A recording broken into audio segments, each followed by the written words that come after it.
something happening here. But what it is ain't exactly clear. There's a man with a gun over there, telling me I got to beware. I think it's time we stop, children. Well, hello. Welcome to another episode of Occupy TV. I guess this is our 29th, and I'm sitting here with Bruce Gagnon, who's actually with us from Brunswick, Maine, and I guess we're going to talk about the military arm of corporate globalism. So you're with an organization that you've been working with for a number of years called the Global Network Against Weapons and Nuclear Power in Space. So tell me a little bit more about that. Okay. The Global Network was created actually 20 years ago. Mm-hmm. At that time, I was the state coordinator of the Florida Coalition for Peace and Justice. And you can imagine with Cape Canaveral and the Kennedy Space Center in our state, we were very much interested in what was happening with the space program. Mm-hmm. And then in Colorado Springs in Colorado, there was another group called Citizens for Peace and Space. That's where the Air Force Space Command is headquartered. Uh-huh. And at that time, we were about the only two groups in the country that were really working consistently on space issues. And we saw, this was in 1992, that things were moving rapidly towards a crescendo, and a very dangerous and deadly crescendo in terms of the militarization, the nuclearization, the weaponization of space. So we decided to create this global network, and I've been coordinating that ever since. And so today we have about 150 affiliated groups around the world. As it turns out, as satellites orbit the planet, they talk to the Earth below them, and so the Space Command has created bases around the planet in places like northern England and Australia and Norway and Greenland and Germany and many other places. And so in these countries, peace groups say, hey, we don't want our country to be used as a base for the U.S. space warfighting system. And that's these are the groups that make up our membership. So it's been a good run. Sad to say that things have worsened in the last 20 years, because the Pentagon says that they will use space to control the Earth to the benefit of corporate globalization, as the Pentagon becomes the resource extraction service of corporate globalization.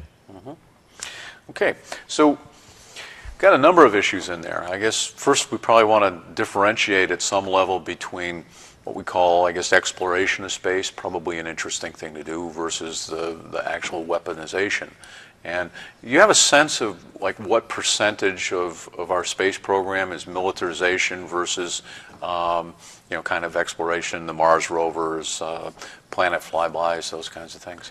It's hard to give a figure of percentages, especially because most missions now are what they call dual use. Yeah. Every time they fly a mission, they're really doing both military and civilian technology. Just for example, it was a Clementine mission some years ago to go and map the surface of the moon. Well, that mission tested for the Pentagon Star Wars sensors that they would use for creating weapons in space. About 2 years ago, they did a mission to fire a missile basically into the moon, trying to get deep into the surface of the moon to see if there was water under the surface. But that mission also tested the technology of being able to fire a missile from outer space that could hit the Earth as well, right? Take out a particular country or take out a particular target on the Earth. So all of these missions that they do now are dual use, so it's really difficult to say. In addition, there's this whole issue of mining the sky. For some years now, the aerospace industry has said, there are resources out there, magnesium and cobalt and uranium on Mars, helium-3 and water on the moon, gold on the asteroids, and they say that we want to be able to go out and mine these things in the future for profit.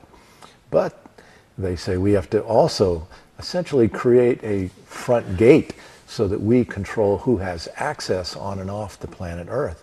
And again, this is where the military comes in. So some years ago, the Congress commissioned a study. The study was ultimately signed by the likes of John Glenn, former senator from Ohio and former astronaut. Well, in this study called Military Space Forces in the next 50 years, the Congress was looking ahead and saying that we're going to create the ability to deny other countries access to space so that we can control which countries and which corporations can go off and mine the sky. That means we would have to have orbiting battle stations that would control what they call the Earth-Moon gravity well, the ability to get off on and off the planet Earth. So many, many different elements within this so-called civilian space program. So ultimately you talk about the corporatization of these activities, but that also represents a wealth extraction for a small group of people. So in other words, it boils down to who gets the money.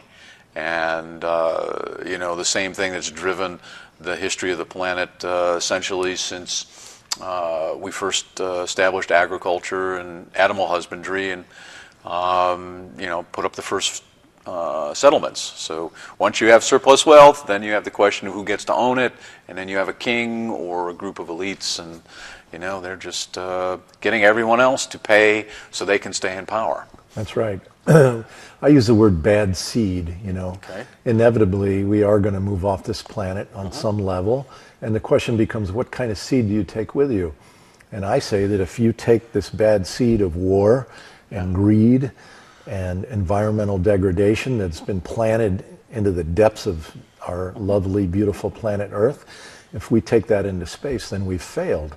Yeah. And so our organization is about trying to create a global consciousness and a global debate so that we, the citizens who are paying for all this, take ownership of what we do before it's too late. Well, let's take a set of images that was created that essentially has that theme. I mean, for example, the film Avatar, it's interesting. It is the film that has sold more tickets worldwide than any other film in the history of the planet. And it has sort of a very anti-corporate message in the sense that we're sending people out to rape and pillage on this planet. And at the time, I was teaching part-time at a high school, and I actually got pulled in to teach 3D animation, and then wound up teaching a film class. And I found it interesting that the Avatar had happened at that time. And I brought the film up in the class, and you would think a bunch of high school kids would think this was a great film. But there was just massive negativity, and I'm going, they're saying, oh, it's just totally derived, and he stole the script, and it's just like this, and I'm thinking, where do these 15-year-olds get this kind of information? And the answer was it had been preached, at their churches. I mean, their church groups were talking that this is, evil, and he's, misrepresenting the good corporate stuff in the world. And, I was astounded because if you looked at the actual money that was being made, you would have expected it to sort of, rise and then tail off, like that. But what happened is it rised and did this, and that's, that effect was because there was so much negative publicity regarding that film. Any thoughts on that? And if you're beginning to start talking about these things, how powerful the essential corporate system that holds these mythologies in place is? Well, the first thing that comes to mind is the words mental colonization. Yeah. That in fact our minds, just like countries or parts of the world get colonized by imperial powers, empire builders, our minds get colonized at the earliest stages of our life through various mechanisms, of course, media, church, school, and many other processes. And so I believe that one of the great tasks of a human being today on this planet is to decolonize our mind, take back ownership of our mind. And I have this little image of a lid. Our lid pops up on the head. They pour, meaning, media, church, again, these various sources. They fill our head, close, and then that's what we use, right? You're supposed to perform according to the plan. So I like to put that process in reverse. Open the lid, drain, take back ownership of the head and become a human being, and become a real individual on our own, and begin to rethink everything that we've ever been taught. It's kind of like the babies in the river analogy, where people talk about, okay, we're doing this great work pulling babies out of the river, and I'm saying, well, go back. Why don't we get a search party and go up the river and stop them from throwing babies in? But the analogy that I sort of like on that is just that we're all swimming around in this pool of intellectual ick, and what you have to do is like swim to the edge, climb out. Okay, because when you're in it, it's kind of hard to see what's going on. There's like waves and chaos and stuff, but you climb to the edge, climb out, and you look around and you see, oh, well, there's Fox News pouring this in, and there's a bunch of think tanks pouring this in, and that's where the intellectual sludge is coming from. And you basically have to pull yourself out of it and start thinking about who's putting it in and how they're benefiting. Yeah. So, okay, back to space. So we've been putting up this network for communications. We've got things all around the globe in other countries. It's kind of it's kind of like the problem of how did our oil get under somebody else's land? In other words, we can just move in, put our stuff up, and control this system, or create this system that allows us to control. Not just in terms of communications, but actually weaponization. So, more about the weaponization of space. Well, some years ago, a planning document was published by the U.S. Space Command called Vision for 2020, and in there they talked about the coming period of time. They said that under corporate globalization of the world economy, that there was going to be a widening gap between the haves and the have-nots, between the 1% and the 99%, as we're saying today. And that as a result of that, they said there was going to be more and more regional instability around the world. But they said with space technology in place, with our military satellites up there that coordinate all warfare on the Earth today, what they call net-centric warfare, or also full-spectrum dominance, that with space technology we can control conflict at every level, at the sea, the land, the air, and in space, that we would essentially be able to control and dominate space, and most importantly, deny other countries access to space. Right. And so the real agenda today of the Space Command is to create technology that allows the U.S. to be able to not only control the Earth militarily with space technology as the driver of that, but also be able to deny other countries the use of space. And so, but at the same time, what essentially is happening is we're putting that system up there. We're paying for it, okay? But there's not any investment in the United States, so there's not going to be any jobs. We've cored out. People are heavily in debt. The school system has been defunded, systematically starting in the Nixon era. And so what's going to happen is eventually the United States will collapse, meaning that the system is still there, it's still running, okay, it's still working for the benefit of the uber rich, the elites, but the United States will become a minor player because we simply bankrupted ourselves. And so now power will shift. So it's not going to be the United States that's receiving the benefits of bringing all these goods and resources in. It's going to be the corporate elites, who are now globalized, and they will forget the United States. I mean, we have you read the newspaper, people say, oh, there's no energy crisis, all we got to do is more drilling.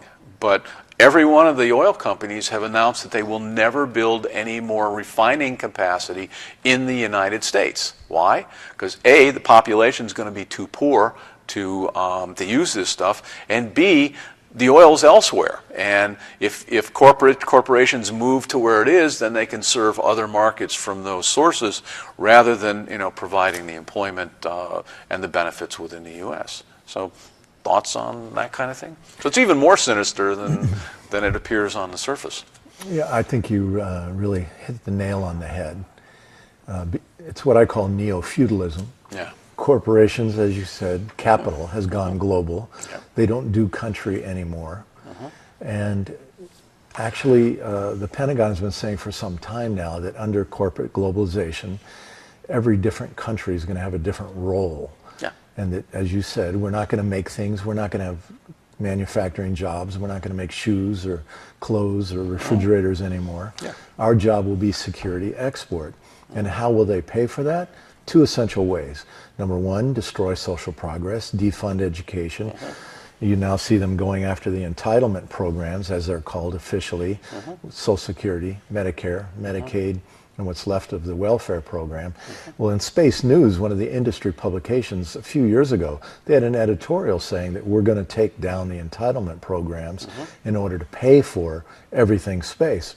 And so this is exactly what's happening, right on schedule.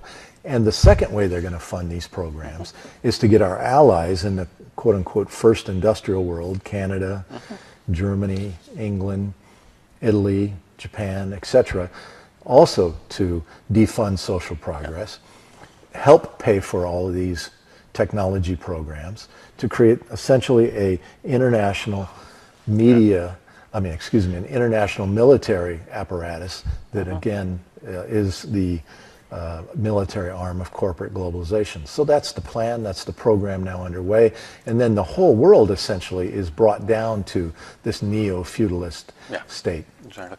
And the interesting thing is that they're proud of this. It's not secret. It's out there. They're not hiding the documents. If you know where the websites are that you can go find this stuff, it's up there. You know, there's all pictures of smiling faces. We're the founders of this, and this is our document. We believe it. And it's and they're just moving along with it. In fact, on our website, space4peace.org, space digit 4 peace.org, we have links to a lot of these things. Okay, space4peace.org. Yeah, it's too bad we didn't get that on the titles earlier in this, but space4peace.org. Yep. Okay, so essentially we've got corporate cabals doing their caballing thing, and the public is largely ignorant that this is in fact going on, or actively in denial of it, have been trained to, whenever somebody says, you know, this stuff's going on, oh, you're just a conspiracy nut, and it's not true, and all that. You know, people are figuring out, which is... I think so. That's what we saw with the Occupy movement, Exactly. Not only in this country, but globally as well. So I think people are figuring it out. They're looking for ways to react to it. Yeah. There is a lot of hopelessness. There is a lot of despair. There is a lot of resignation and depression out there with a lot of people that really do understand it. They don't know what to do. They don't really believe we can beat the system. But I also think there's a lot of good stuff happening too. Yeah. I mean, it's not clear. I mean, it's sort of going on. It's a battle. It's a fight. And it's the worst thing that we can do is to despair, because they win by default if we despair, and they're not going to stop. That's why they're passing out antidepressants, to people. Make money off people's depression. Yeah. You know, they've got the game rigged, don't they? And, you know, they make you fat, and then they make money off of medications to help you deal with the fact that you've got healthcare issues, and it's just on and on. There's an industry for everything. You pollute the water, then you can invest in bottled water companies. You do, you know, it's insidious. The key strategy for us is to deorbit, is to take ourselves out of the corporate, consumerist, materialist orbit, begin to create an alternative society. Many people are doing this. But that's going to be imposed on us anyway. It's just a question of how we're going to get there. Because, I mean, we've passed peak oil. We've passed peak of many other resources. So we're on a downward slope on availability of resources. And the big thing is going to be food. Because the agricultural system can largely be described as using land to convert oil into food. And because it's chemical pesticides, chemical herbicides, pumped irrigation, tractors, processing, refrigeration, lots of transportation. And that average, shopping cart that you push out of the, past the cash register has got 20, 30 times as much energy in oil invested in it as you get from actually eating it, and that's not sustainable. And as the ability to produce oil declines, It's not, and so we're going to start to see disruptions in the food supply. That's right. And that's where it's going to come down, because if we don't have an alternative in place as that hits, the disruption is going to be huge. And I mean, one of the things we're looking at right now is how do we work, say, with the Eugene police? I mean, this is a group that's got a tank and a sonic cannon, a lot of guns, you know, that kind of stuff. And when people start to wake up and say, hey, you know, what happened to the food on the shelves in the supermarket? You know, it's not going to be next week, but it could be a year from now or 5 years from now. We begin to start seeing those disruptions. What's the society going to look like? And if we haven't made some inroads in creating alternative systems, it could look pretty, you know, dysfunctional and dystopic, and you know, basically the road warrior kind of thing, where people are shooting each other, as opposed to, okay, time to roll up the front lawn and put some vegetables in. You know, let's start talking about local economies and how we help each other to maintain housing, you know, with the resources we have, as opposed to, you know, thinking of Eugene as an import-export economy. Yeah. So thoughts on those lines? Am I being too bleak, or no? I think you're right. Are we looking? You know, and because that's what I'm seeing is we've got to, you know, as a community, we've got to be working, talking to the police. We've got to be saying, hey, this is coming on down, and you guys got to be aware of it. Let's get out of the denial and start going for some real solutions. You know, what's tragic is the police have a union, you know. Yeah. And, you know, police understand what a union is. What is tragic is that they don't understand that they're able to get wage gains and things like that because the public essentially pays for that and supports them in their union. What the police haven't yet figured out is the wider meaning of union. Exactly. Union means that we're all connected, that the unemployed especially, you know, good union brothers and sisters always should be in solidarity with those that have least. And so the Occupy movement to me really represents an expression of those with the least, young people that face no real future. They can't afford to go to college. There are no jobs out there. They're out in the streets. Homeless people, people being evicted from their homes, they're out in the streets.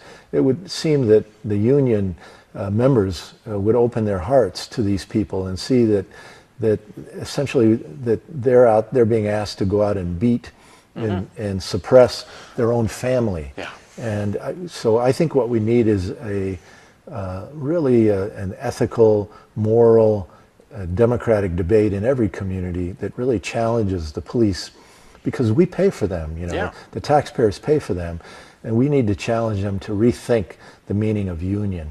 Yeah, I mean, in Eugene, well, we've got some interesting things about Eugene. The police union itself here has been described by lots of people with probably some validity that it is the remnants of the Ku Klux Klan, and which is kind of troubling.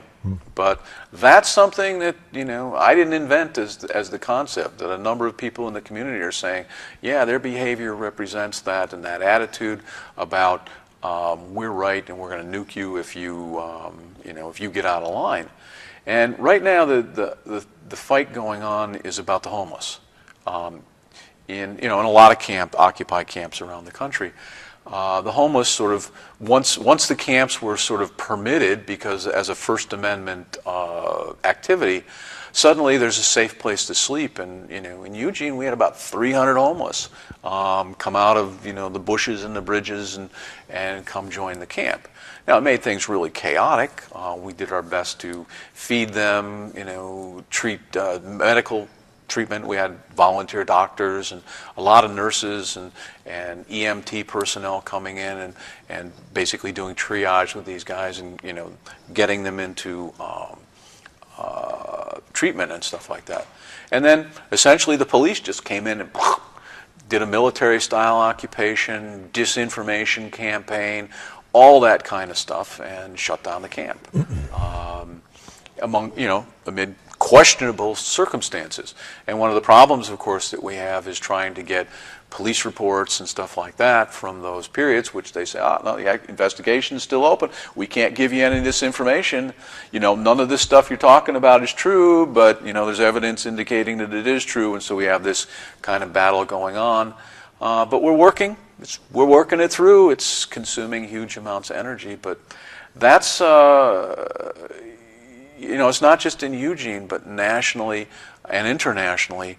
The 99% has to reestablish its relationship with the people that actually work for us, as opposed to, do the police work for the 1% or do they work for the 99%? And that's a real question, and when you ask it, the answer comes back wrong most of the time.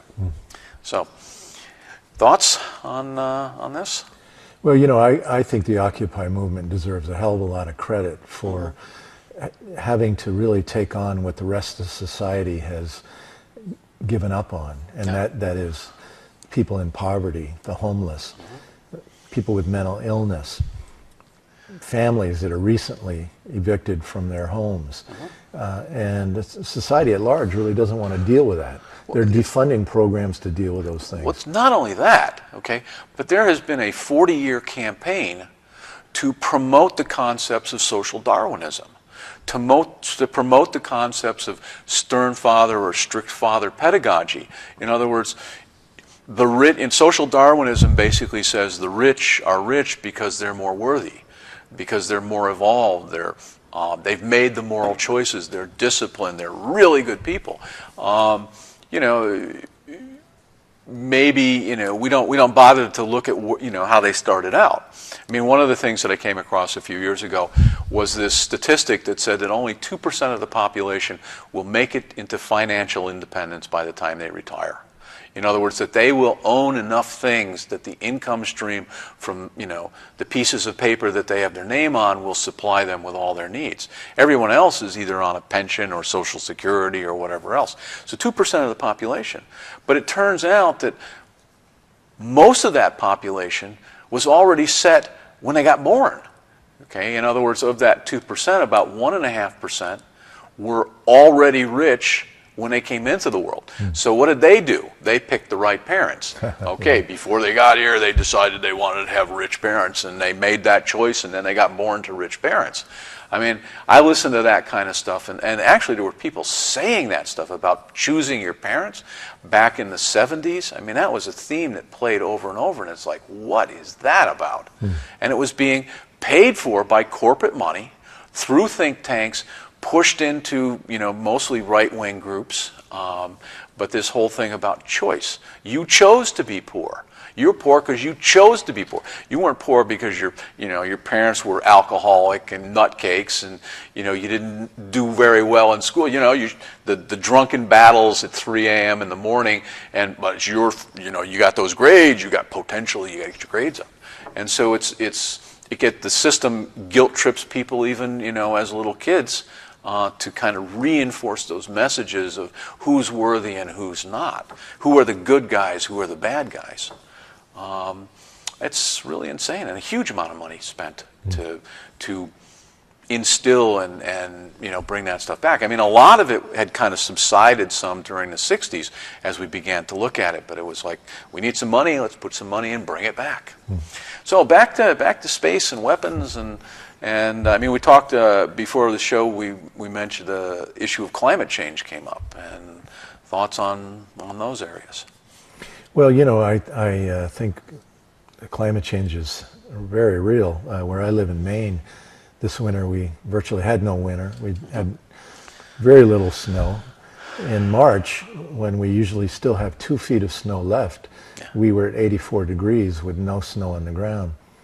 The lakes and ponds didn't freeze this winter, so the ice fishing industry was dead, the snowmobiling industry was dead, the skiing industry was dead, and we're in for a big ride here. And that's why I'm interested in seeing the conversion of the military-industrial complex. Yeah. The Pentagon budget now, when you add up all the related budgets, the NRO, the National Reconnaissance Office that flies the military satellites, the NSA, the National Security Administration that does all the wiretapping and interception of phone, fax, and emails, black budget, the Pentagon's secret budget, the Department of Energy's nuclear budget, the portion of NASA budget that is militarized, Homeland Security, all that stuff. When you add it all up, we're at $1.4 trillion a year on militarism. Yeah. So we're spending $10 billion every month in Afghanistan, even though 70% of the American people, including the majority of Republicans... But why did we go to Afghanistan to start with? I mean, why? Why are we there? I think the Caspian Sea oil and natural gas. The question is where the pipeline's going to go, which direction. And I believe that the U.S. doesn't want to see the pipelines go through Iran or through Russia, and they want to send them south through Afghanistan and Pakistan. Well, there's also the problem of sending them north, because you've got the Himalaya mountains, but you could send them north around the top of the Himalaya mountains from there to China, okay? And if you do that, then it won't be American rich people making the money from selling the oil to China. Yeah. Whereas if you take it to the south and their shipping companies take it over there, That's right. then it's a different group of rich people who will make the money off of that profit. Yeah, and so even though capital is becoming globalized, there's still this competitive nature amongst the various, amongst the ruling elite from different countries. Precisely. Zbigniew Brzezinski, Jimmy Carter's national security advisor, who brags that he discovered Obama when he was a student at Columbia University. Yeah. Brzezinski was teaching at Columbia. In his book, The Grand Chessboard, some years ago, he spelled all this out. Yeah. But anyway, you know, our position is that we need, as citizens, as a movement, a progressive movement, we need to demand that the military-industrial complex be converted. Our communities are becoming increasingly dependent on military spending, and the only way we're going to have real investment in America when corporations are moving offshore like rats off a sinking ship is for us to take back the money that goes into the Pentagon. Right. The University of Massachusetts at Amherst Economics Department did a study where they looked at $1 billion of military spending, and they found that yes, indeed, it's true. If you put $1 billion into military production, you create 8,600 jobs. But at the same time, if you put that money into anything else, whether it's education, healthcare, home weatherization, you create more jobs. And in fact, if you put that same $1 billion into building a national rail system, you'd create 19,675 jobs per $1 billion. So which would we rather have with our tax monies? Would we rather be spending our monies on endless war and getting 8,600 jobs per $1 billion in military investment, or building a national rail system and weatherizing homes, doing things that would help, even in a small way, solve for the coming ravages of climate change? And so what I say is that the progressive movement, very isolated one from the other, each doing their own thing, it's the business model of organizing, I like to refer to it as, needs to come together and have a common demand, a demand that we put on the political system. Yeah. Former abolitionist Frederick Douglass instructed us well years ago. He said, power concedes nothing without a demand. Right. It never did, and it never will. So if we, labor, environmental groups who say they want to end climate change, well, the Pentagon is the biggest polluter in the world, has the biggest carbon footprint in the world.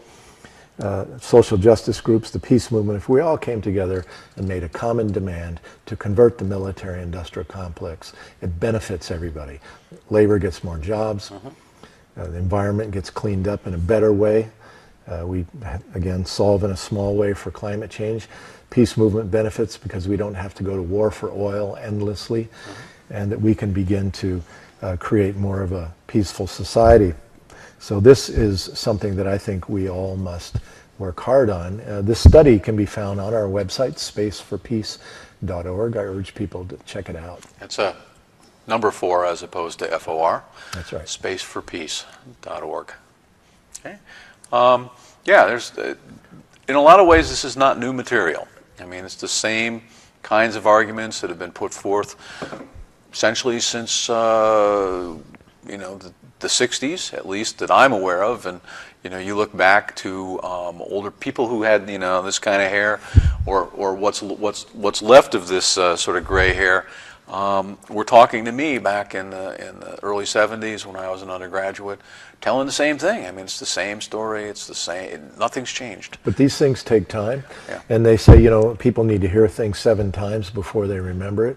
So we need to keep talking about it. And in my organizing life, since 1978, a full-time organizer, first with the United Farm Workers Union, organizing fruit pickers and social justice movements after that, and then the peace movement since '83. In my time, I've never seen people so open, so searching for answers as now. So I think what better time than to put forward a transformative, unifying vision to get out from behind the 8 ball. Yeah. So that was sort of brought an interesting thing up. I mean, the question of hiding things, say hiding information on the internet, or neutralizing groups, you know, that are bringing conversation into the public. I mean, I remember a few years back, there's a staggering amount of information, for example, indicating that 9/11, that the official story is maybe not true. And, you know, in terms of photographs, pieces of video, but now there's even, you know, evidence of for example, unexploded nanothermite in the dust from the World Trade Center. Now, that's, you know, these little layers of sputtered aluminum with sputtered rust, sputtered aluminum, sputtered rust. I mean, how did that, I mean, doesn't exist in nature, how did that wind up in the dust from the World Trade Center? Yet, if I go back, 7 years now? I mean, the turning point seemed to be August 2006.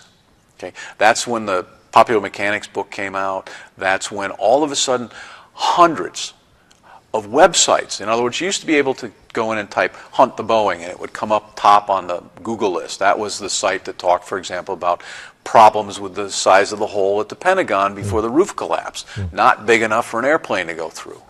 And used to be able, that would come up #1, and then all of a sudden, one day in August of 2006, it came up as number 97. That week, okay, roughly 100 websites suddenly came up, all of which linked back and forth, okay? And so in Google, you go through the list for the search, and the site that comes up first is the one that most people link to, okay? So suddenly all of that was just put there. And so the information's hidden. I mean, another example is copies of the Powell letter, which was sort of the blueprint for the current corporate resurgence. Used to be able to type Powell letter and poof, up it would come. It had been leaked to the public in early 1972. And then all of a sudden, one day, you type Powell letter, and there's this hundreds of websites that talk about the Powell letter. And so you could never find it again. And so there's ways to neutralize these campaigns. I remember back in 2006, I would wind up talking to people, and they would say, yeah, somebody was telling me about this, and could you give me some information? And people were very open. And then all of a sudden, after August of 2006, there was this 180 degrees that, you know, the entire thing had been neutralized. We were not going there, and it's shut down. So any thoughts on how we avoid those kinds of neutralization campaigns suddenly reappearing and, say, shutting down Occupy, or the effects of Occupy on that? Any thoughts? Well, you know, corporate oligarchy controls the media, obviously. They have a lot at stake. They have a lot of investment at stake. You can imagine them sitting around the corporate boardroom saying, how are we going to make sure that we control the minds of the American people? How are we going to make sure that we run 2 horses in every race, every election race, so that we never lose? You know, it makes good business sense, right? Yeah.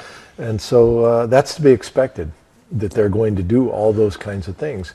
What really is the question is, what do we do about it? Yeah, that is my question. Any thoughts? How do we neutralize those effects and proceed to bring a saner message into the wider public? Well, I think this show is evidence of one strategy. We have to create our own media. We have to use every vehicle possible We have to be very creative, but we also have to get back out on the street.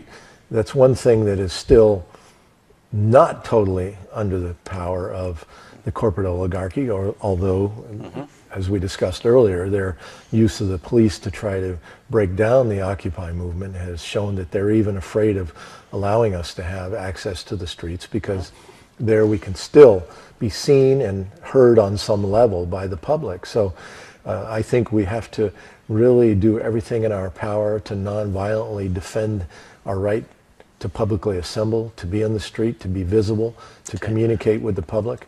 I think we have to do a lot more door-to-door work. I like that. In Maine, we've created a campaign in Maine called Bring Our War Dollars Home over the last few years. And one thing we did was we made a pizza-style door hanger about the U.S. occupation of Afghanistan, the cost, and then we put the phone numbers of the elected officials on it. And we made 20,000 copies. Maine only has 1.4 million people in the entire state. It's a big state geographically, but small in population. And so 20,000 of these we made. And in one weekend, we took them to 20 communities and had people go door to door and drop these door hangers on doors. Created a lot of discussion. We also bought full-page ads in the weekly newspapers. We found that as people have more economic problems, they're shutting down their subscription to the paid papers and picking up the free weeklies. So we bought full-page signature ads in the weekly papers. We bought radio ads up and down the state on radio stations. And frankly, we bought them on right-wing talk radio stations because we wanted to reach those audiences. So we've been trying to be more creative and find ways to slip under the cracks, if you will, to create a discussion. And we've seen a lot of good results. But one thing else we did, we invited an organization called the Union of Maine Visual Artists to join with us. And we asked them to gather artists together to draw images of how our money could be spent back here at home rather than overseas for endless war. And on one weekend, they brought together about 50 artists and some poets and some musicians and did a whole day workshop where they created these images, and then in the evening invited the public to come at a potluck to see these images and hear the poetry that was created and hear the songs. And from that, the artists have now taken a process of where they're doing these draw-a-thons, they call them, one day in the state capitol, another time in another part of the state, another time in another part of the state. And just about 2 weekends ago, they opened an art show for a month in one community where all these images now that have been collected over the last 2 years are being brought for an art show. And the public, I understand 100 people turned out the first day at the opening to see these, and a lot of people are going to go. So creating visual images for people so they can begin to see in a visual way. So we're trying to find new media options to reach people, and I think that it's difficult for the oligarchy to control everything. It's like at the fairgrounds. You ever play that game Whack-A-Mole, where you hit this thing that pops up and then it pops up over here and you hit it over there, and then it pops back up over here and you hit it there? Well, we have to be like Whack-A-Mole. We have to just keep popping up. We can't be wedded to just staying in one place and defending just one little public park because it's easy to shut down. We have to be more mobile, more energetic, and a lot more creative in our thinking to keep constantly reaching out and not be pigeonholed into one place or one strategy. No, I think that's absolutely right. What's going on here? Occupy's kind of got a lot of little projects. And what happens is there's this group that wants to do this, and they get a few people, and there's this group that and it's not a coordinated campaign. And one of the big problems is people are not packaging their message. I mean, this little door hanger thing I think is just wonderful.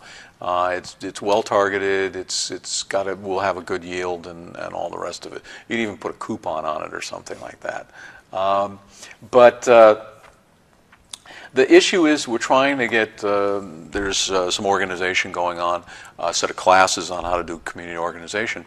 And so there's a procedure that we're working on where we have a series of proposals that will be selected so that we try to get 1 or 2 campaigns and focus our energy on those kinds of things.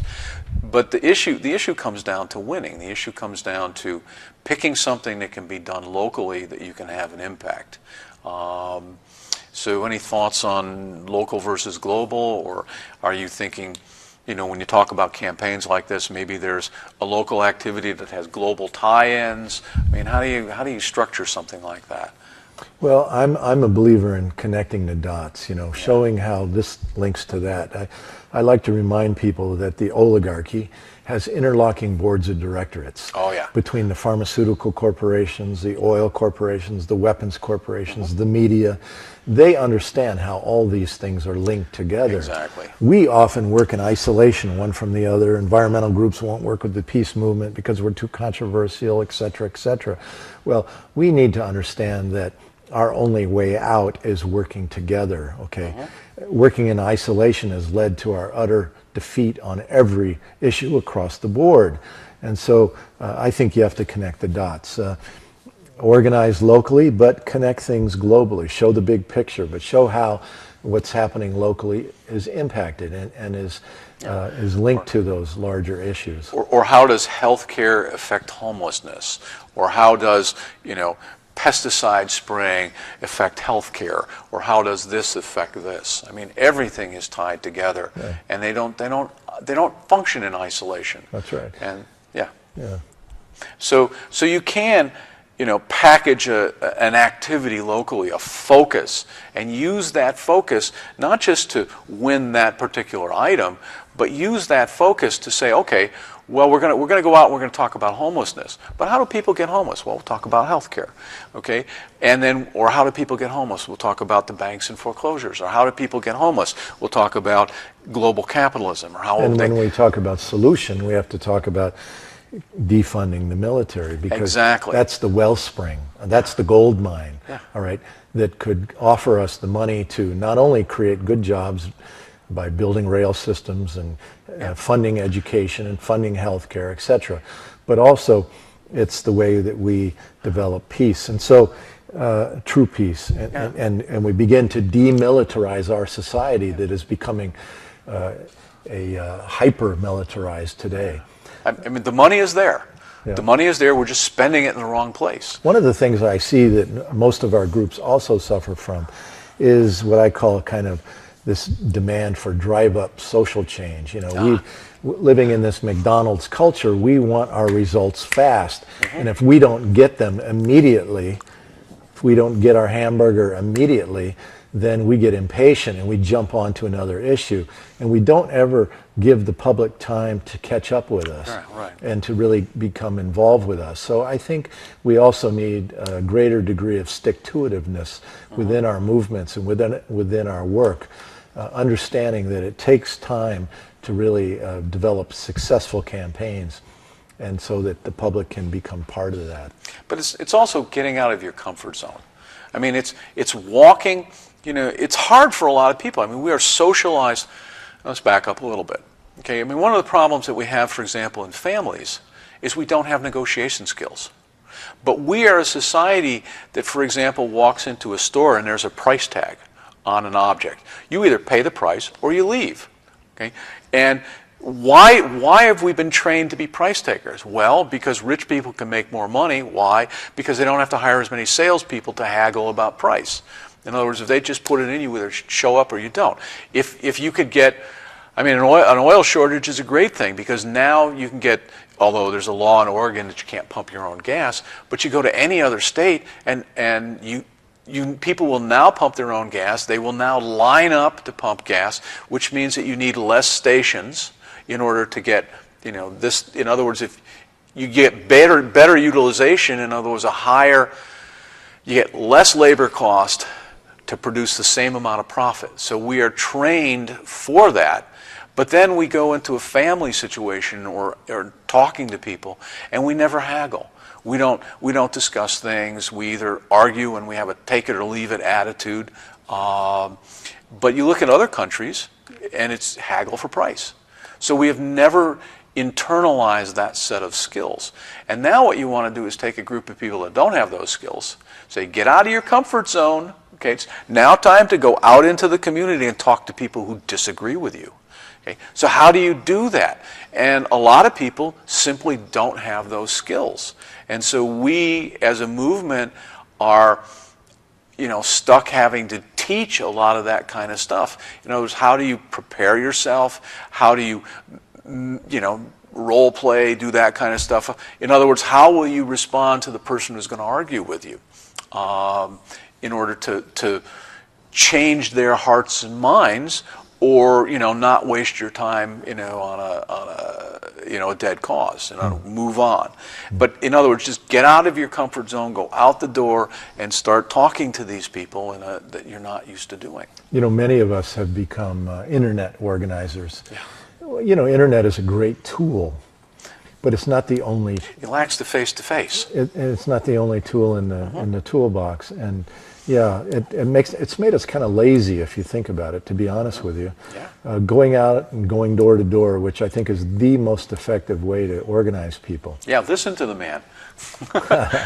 They say in campaigns, I think there's been ample evidence that the best way to win a local campaign is going door to door. Totally. And a lot of people, when you do that, they really are very receptive, because no one really cares about what anybody thinks anymore. Yeah. Nobody ever gets their door knocked and say, hey, how do you feel about this? Many people, not everyone, of course, but many people really, really actually appreciate it, because for the first time in their life, someone came and asked them what they really think. Yeah. And that's very empowering to a person. Yeah. And that's important. Ask them what they think, okay, as opposed to telling them what you think. Oh, yeah. Huge distinction. So, I think, but all that takes organization, it takes hard work, and it takes commitment, and it takes, again, this long-term organizing strategy, vision. Right. That we're not going to just send an email out and put a petition up and hopefully gather 100,000 signatures, and then we'll take it to the governor, and then we're done with that. Now, what's the next one here? Yeah. That doesn't solve the problem. We've got to go out and communicate with our fellow citizens. One alternative is being on the street downtown somewhere in front of the Bank of America, talking to passersby. So, well, that's a good option as well. Yep. But so we need all these kind of outdoor street activities to get around this corporate-dominated media. Yeah, create our own message, create our own media. So we got about another 5 minutes left, and it's been an interesting conversation. I haven't been tuning into the timer very much, but we got about another 5 minutes. So, other thoughts you want to add to the discussion? Well, I'd like to talk for a moment about Obama's pivot of foreign and military policy into the Asia-Pacific region. Today, the U.S. is surrounding both Russia and China with so-called missile defense systems that are key elements in U.S. first strike attack planning. This sounds a little like the 60s? Yeah, it's called restarting the Cold War. Yeah. That will be very beneficial to the military-industrial complex. In Russia's case, they have the world's largest supply of natural gas and significant supplies of oil. In the case of China, China is reliant on outside resources. In the case of oil, for example, they import 60% of their oil on ships. And so with Obama's pivot of U.S. Foreign and military policy into that region, the Pentagon is now doubling its presence. They need more bases. They need more ports of call. And in the case of the Navy, the U.S. is twisting the arm of the South Korean government, forcing them to build a new Navy base on Jeju Island, just off the coast of the Korean Peninsula. Tiny island, and this island sits 300 miles from the coast of China. This Navy base will be a port for aircraft carriers, nuclear submarines, and Navy Aegis destroyers outfitted with missile defense systems, giving the U.S. the ability to potentially choke off China's importation of oil. Exactly. So the U.S. basically is saying, while we might not be able to compete with China economically, if we can control their access to resources, we'll hold the keys to their economic engine. See, it's not the U.S. saying that, okay? The United States is people like me and you and the rest of us, the other 99%. It's the corporate elites that have paid to buy the government to control the military who are saying this. Yeah, very good point. Yeah. Thank you for that correction, because you're right. Yeah, and it's so easy to fall into, the whole thing, the government. But again, the whole thing you're talking about of the sort of surround China, surround Russia strategy, which is not new. How many people in the general public have a clue that this is happening? Well, it's certainly not being reported in the daily newspaper or on the evening news. Yeah. And so, again, you have to turn to alternative sources. And there are not even a lot of progressive sources that are talking about this particular situation. So, yeah, it's everywhere you turn, there's something. Yeah. It's an entire paradigm. It's the way the world is organized, and we've sort of accepted it. And there's so much of it. I mean, there's just it's kind of the river and the babies. I mean, it's not just we're not getting all the babies out of the river. I mean, there's all these babies flowing past us, and we're only pulling a few of them out. You just it gets to the point where it's like a sea of babies floating by. Whether you're talking about pesticide spraying or I mean, I've been doing some stuff with single-payer health care. I mean, this year, 100,000 people will die as a result of denial of service. That makes it the third leading cause of death in the United States. How many people know that? And it's gradually grown. In 2004, it was 19,000 people. In 2007, it was 29,000. This year, it's 100,000 people. Okay, 2007, it became the seventh leading cause. Now it's the third. And but the militarization, if we didn't spend the money on surrounding China and surrounding Russia, guess what, folks? Yeah. Okay, 100,000 people would not die a year in the United States from denial of service because there would be money to pay for those services. But those are what I call superfluous populations. Because of mechanization. They're not the good guys. Mechanization, computerization, robotics, and outsourcing of jobs overseas, we now have literally millions of Americans who are no longer needed by the corporate oligarchy. And so, genocide has many different meanings. There's many different ways to kill people. Years ago, when I was in college, there was a woman writing a book on the definition of genocide, and she sent me to the library to do some research for her. Okay. And Hitler had many ways he would kill people, gas chambers and things like that. But he also had, in the Warsaw Ghetto in Poland, he had the thing called the caloric reduction intake schedule, where they had a systematic plan. Starve them to death slowly. That's right, and nobody would know. And so in this country, when you raise the retirement age for working class people, you increase the age. I mean, they begin to die younger. Let's put it that way. When you get rid of Medicare and Medicaid in a bigger way, something that they're now trying to do, when you shut down access to medical care, as you're saying, we're actually pretty much out of time. Okay, all right. But slowly depopulate the groups that don't have the money to pay. Yeah. And so we will see you folks at the next episode of Occupy TV. Thanks. Thank you.